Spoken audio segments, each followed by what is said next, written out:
अगर law of attraction एक law है तो वो सबके लिए समान होना चाहिए। आखिर क्यों कुछ लोगों के लिए ये काम करता है और कुछ लोगों के लिए ये काम नहीं करता? आखिर मैनिफेस्टेशन का असली मतलब और उसके पीछे का क्या सीक्रेट है, चलिए जानते हैं आज के इस वीडियो में। साल 2006 में एक बुक पब्लिश होती है जिसका नाम था द सीक्रेट, और पब्लिश होने के कुछ ही महीनों के अंदर इसके मिलियंस ऑफ कॉपीज बिक जाते हैं। और फिर यहीं से एक और वर्ड को सबसे ज्यादा पॉपुलैरिटी मिली, जो आज के समय में इंटरनेट और सोशल मीडिया पे बहुत ही ज्यादा ट्रेंडिंग में रहता है, और वो वर्ड है मैनिफेस्टेशन।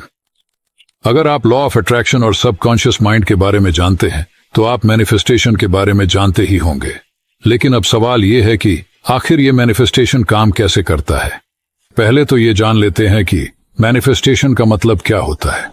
तो मैनिफेस्टेशन एक ऐसी प्रोसेस है जिसमें आप अपने विचारों, अपने इमोशंस, अपनी फीलिंग्स और अपने विश्वास की मदद से अपने सपनों और अपनी इच्छाओं को एक रियलिटी का रूप देते हैं। मतलब कि हमारे मन की सारी ऊर्जा को किसी एक चीज की ओर केंद्रित करके उस चीज को अपनी तरफ आकर्षित करना। ये एक मेंटली और स्पिरिचुअल अभ्यास है जिसकी मदद से आप खुद को और अपनी आसपास के एनवायरनमेंट को बेहतर बनाते हो। हमारे विचार, हमारे इमोशंस और हमारी फीलिंग, ये तीनों चीजें हमारे पूरे जीवन को प्रभावित करती है, और फिर उसी प्रकार से हम चीजों को और उस तरह के एनवायरनमेंट को हम अपनी तरफ आकर्षित करते हैं। यानी मैनिफेस्टेशन का मतलब यही हुआ कि हमारे विचार, इमोशंस और फीलिंग को हमारे सपनों और इच्छाओं के साथ अलाइन करना। अगर इसे आपको मैनिफेस्टेशन होता क्या है उसके बारे में पता चल गया होगा। अभी इसके पीछे के बेसिक साइंस को समझने की कोशिश करते हैं। तो देखो, जब भी आप अपने दिमाग में किसी चीज की तस्वीर या फिर किसी चीज को बार बार बोलते हो तो आपके दिमाग में उससे जुड़ा एक नया न्यूरल पाथवे क्रिएट होता है, जिससे आपकी उस चीज से जुड़ी क्लियरिटी बढ़ने लगती है, और फिर धीरे धीरे करके आपके इमोशंस और फीलिंग भी इससे जुड़ने लगते हैं, जिससे वो न्यूरॉन कनेक्शन और स्ट्रांग होता है। जितना ज्यादा आप अपने दिमाग में इमोशंस को क्रिएट करेंगे उतना ही ज्यादा आप उसको मैनिफेस्ट करेंगे, और यही न्यूरोप्लास्टिसिटी के पीछे का साइंस है। पहले यह माना जाता था कि हम सिर्फ किसी फिजिकल प्रैक्टिस से ही नए न्यूरॉन्स का कनेक्शन बना सकते हैं, लेकिन अभी हुई कुछ रिसर्च से यह पता चला है कि हमारे दिमाग को इमेजिनेशन और रियलिटी के बीच का फर्क पता नहीं चलता। आप किसी भी चीज को बार बार विजुअलाइज करके अपने ब्रेन के अंदर एक नया न्यूरल पाथवे क्रिएट कर सकते हैं, लेकिन इसका मतलब ये भी नहीं कि आप सिर्फ विजुअलाइज करके बाइक चलाना सीख सकते हो।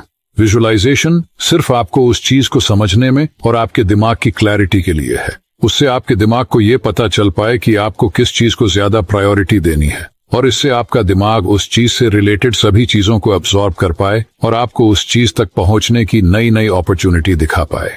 और इसके अलावा हमारे दिमाग में एक और चीज होती है जो बहुत ही इंटरेस्टिंग है, जिसे रेटिकुलर एक्टिवेशन सिस्टम यानी कि RAS कहते हैं। RAS हमारे ब्रेन का एक महत्वपूर्ण हिस्सा है जो हमारी कॉन्शियसनेस और हमारे फोकस को कंट्रोल करता है। इसे मैं आपको एक एग्जाम्पल से समझाने की कोशिश करता हूँ। अगर आपको कोई चीज खरीदनी है तो अभी के समय में आप सबसे पहले उसे इंटरनेट पे जाके सर्च करते हैं। मान लो कि आपको कोई मोबाइल खरीदना है तो आपने उसे गूगल पे जाके सर्च किया, ये जानने के लिए कि उसके फीचर्स क्या हैं। आपने उसके फीचर्स 2-3 वेबसाइट में जाके चेक किए, और आपने अगर गौर किया हो तो फिर थोड़ी देर बाद जब आप किसी और सोशल मीडिया प्लेटफॉर्म पर जाएंगे तो फिर वहां आपको अपने आप ही उसी मोबाइल का ऐड दिखाई देगा। जब आप कोई वीडियो देख रहे हो या स्क्रॉल कर रहे हो तो आपको बार बार वही मोबाइल की एड्स दिखाई देने लगती है, जो आपको उसे खरीदने पे मजबूर करती है। इसके अलावा अगर आप कोई वीडियो देख के उसे लाइक करते हैं तो फिर थोड़ी देर में उसी प्रकार के वीडियो आपके सामने बार बार आते हैं। मतलब वेब ब्राउजर और सोशल मीडिया प्लेटफॉर्म आपके प्रेफरेंसेस जैसे कि लाइक्स, सर्चेस और कमेंट्स को देखते हैं, और फिर उसी प्रकार के रिजल्ट को आपको बार बार वापस भेजते रहते हैं, जिससे आप क्या चाहते हैं उस पे आपका फोकस बना रहे।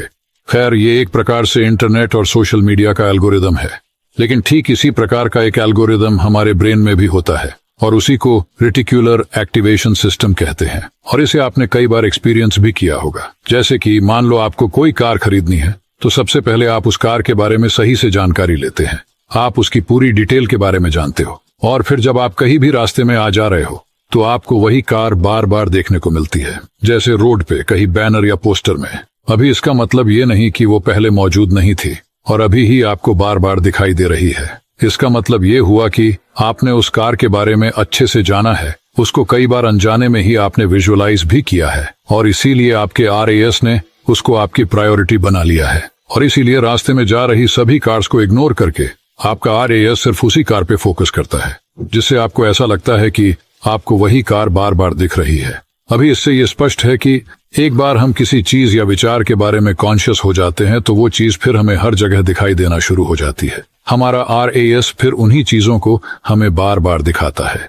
देखो, RAS हमारे कॉन्शियस माइंड और हमारे सबकॉन्शियस माइंड के बीच एक गेट कीपर की तरह है, जो अननेसेसरी चीजों को इग्नोर कर देता है और अभी हमारे लिए क्या जरूरी है उस पे फोकस करता है। हमारे पांचों सेंसेस की मदद से जो भी इंफॉर्मेशन हमारे दिमाग के पास पहुंचती है, उसमें से 99% इंफॉर्मेशन को हमारा कॉन्शियस माइंड इग्नोर करता है। RAS हमें अवेयर करता है कि कौन सी चीज हमारे लिए जरूरी है। हमारा RAS समय के साथ साथ हमारी सभी हरकतों को और हमारे बिहेवियर को देखता रहता है और फिर उसी के हिसाब से ये हमारी सभी प्रायोरिटीज की एक लिस्ट बनाता है और फिर हमारा फोकस वही पे बार बार ले जाने की कोशिश करता है। इसीलिए अगर आप किसी चीज के बारे में बार बार सोचते हो या किसी चीज को आप बार बार विजुलाइज करते हो और आपके इमोशंस और फीलिंग्स भी उसमें जुड़ने लगते हैं, तब ये उस चीज को हमारी प्रायोरिटी बना देगा और फिर आपका RAS उस चीज को सही साबित करने के लिए सबूत ढूंढना शुरू कर देगा और आपको फिर वही चीजें बार बार दिखाएगा जो उस चीज से जुड़ी है, जिससे आपको उस चीज तक पहुंचने की और अपॉर्चुनिटीज मिलने की संभावना बढ़ जाती है। देखो, यहाँ मैंने जितना सिंपल हो सके उतना सिंपल करके आपको समझाने की कोशिश की है कि आखिर हमारा दिमाग और RAS किस प्रकार से काम करते हैं और किसी भी चीज के बारे में बार बार सोचने से वो कैसे हमारी प्रायोरिटी बनती है, उसके बारे में अब आपको पता चल गया होगा। अभी ये तो हो गई साइंटिफिक नजरिए से बात, लेकिन हमारे वेद और उपनिषद मैनिफेस्टेशन के बारे में क्या कहते हैं? हाँ, मैनिफेस्टेशन तो एक मॉडर्न शब्द है जिसे हम अभी इस्तेमाल कर रहे हैं, लेकिन इसके बारे में आपको हमारे वेदों में भी देखने को मिलता है। भले ही उनका समझाने का तरीका थोड़ा अलग हो, लेकिन अंत में उनका समझाने का अर्थ तो यही है। आप वही हैं जो आपकी गहरी इच्छाएं हैं। जैसी आपकी इच्छा है वैसी आपकी वासना है, जैसी आपकी वासना है वैसा आपका कर्म है, और जैसा आपका कर्म है वैसा आपका भाग्य है। ये बात बृहदारण्यक उपनिषद में लिखी हुई है और अगर आप इसको ध्यान से समझने की कोशिश करोगे तो ये बात हमें सीधे सीधे लॉ ऑफ अट्रैक्शन और मैनिफेस्टेशन की ओर इशारा कर रही है। देखो, जब से हमने इस दुनिया में जन्म लिया है तब से हम ही हमारी दुनिया के क्रिएटर है। हमारा इस दुनिया में जन्म तो सिर्फ एक इफेक्ट है, लेकिन हमारी इच्छाएं इस दुनिया में रहने का कारण। जन्म के तुरंत बाद ही हमारे अंदर अनगिनत इच्छाएं पैदा होने लगती है और इन्हीं इच्छाओं की वजह से इंसान खुद का जो ट्रू नेचर है उसे भूल जाता है। इंसान का ट्रू नेचर है परम आनंद, लेकिन वो इन इच्छाओं के पीछे भागने में इस परम आनंद को ही खो बैठता है। इसीलिए सबसे पहले आपका जो ट्रू नेचर है उसे जानने की कोशिश करो, मतलब कि आप खुद कौन हो और आपके अंदर का जो डीप ड्राइविंग डिजायर यानी कि आपकी गहरी प्रेरक इच्छा क्या है उसे जानने की कोशिश करो, क्योंकि गहरी प्रेरक इच्छा से ही आपके अंदर एक वासना पैदा होती है और वासना आपके अंदर का एक अनमैनिफेस्टेड बीज है और ये बीज एक सही एनवायरनमेंट का इंतजार करता है और जैसे ही उसे अपने अनुकूल एनवायरनमेंट मिलता है तो वो अपनी जड़ पकड़ लेता है और फिर धीरे धीरे वो बढ़ने लगता है, मतलब वो मैनिफेस्ट होना शुरू हो जाता है। इसीलिए अपने डीप ड्राइविंग डिजायर को यानी कि आपकी गहरी प्रेरक इच्छा क्या है उसे जानने की कोशिश करो, क्योंकि वो इच्छा ही आपका इनहेरेंट नेचर यानी कि आपका ट्रू नेचर है। अगर आप अपने ट्रू नेचर के खिलाफ कुछ मांगेंगे तो वो चीज कभी भी आपके पास नहीं आएगी, क्योंकि वो आपके इनहेरेंट नेचर के खिलाफ है और इसीलिए कई लोगों के साथ ये मैनिफेस्टेशन वर्क नहीं करता। मान लो कि आप एक इंट्रोवर्ट टाइप पर्सन है और आपको अकेले में रहकर काम करना पसंद है, लेकिन अगर आप फिर एक मोटिवेशनल स्पीकर या आप फिर एक नेता बनने का सोचते हैं क्योंकि आपको लगता है कि वहां आपको ज्यादा पॉपुलैरिटी मिलेंगी, तो वो चीज आप कभी भी हासिल नहीं कर पाएंगे, क्योंकि आपका इनहेरेंट नेचर स्पॉटलाइट में रहना नहीं है। आपका इनहेरेंट नेचर है अकेले में रहकर काम करना, और इसी मिसअलाइनमेंट के कारण आप कुछ करते भी हो तो वहां आप हमेशा स्ट्रेसफुल और खुद को बेचैन ही पाएंगे। लेकिन वही आप एक लेखक, साइंटिस्ट या फिर एक रिसर्चर बनने की इच्छा रखते हो, जहां आप इंडिपेंडेंटली अपने एकांत में काम कर सके, जहां आप अपनी पूरी क्षमता के साथ काम कर सके, तो वहां आपके सक्सेसफुल होने के चांसेस बहुत ही ज्यादा बढ़ जाते हैं, क्योंकि वहां आपका इनहेरेंट नेचर आपकी इच्छा के साथ अलाइन हो जाता है और वहां आपको एक संतुष्टि और आनंद का एहसास भी होता है। अगर आप अपने इनहेरेंट नेचर के विरुद्ध जाके कुछ मांगेंगे या उसे पाने की इच्छा रखेंगे तो शायद वो चीज आप कभी भी हासिल नहीं कर पाएंगे।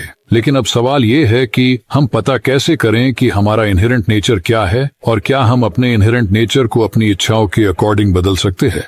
तो इसका जवाब है हाँ, लेकिन जब तक हो आप अपने इनहेरेंट नेचर के अकॉर्डिंग ही किसी चीजों को मैनिफेस्ट करने की कोशिश करें।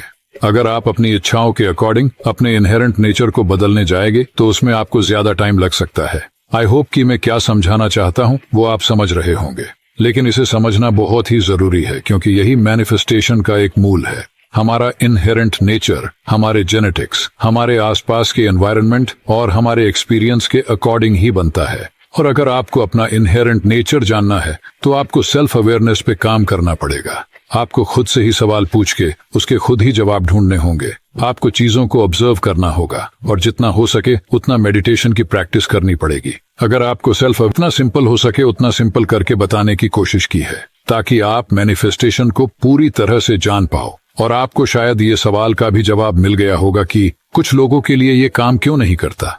अगर आपका इनहेरेंट नेचर नेगेटिव होगा तो आपके साथ हमेशा बुरा ही होगा, और अगर आपका इनहेरेंट नेचर पॉजिटिव होगा तो आपके साथ हमेशा अच्छा ही होगा। इसके लिए सबसे जरूरी है हमारी सेल्फ टॉक।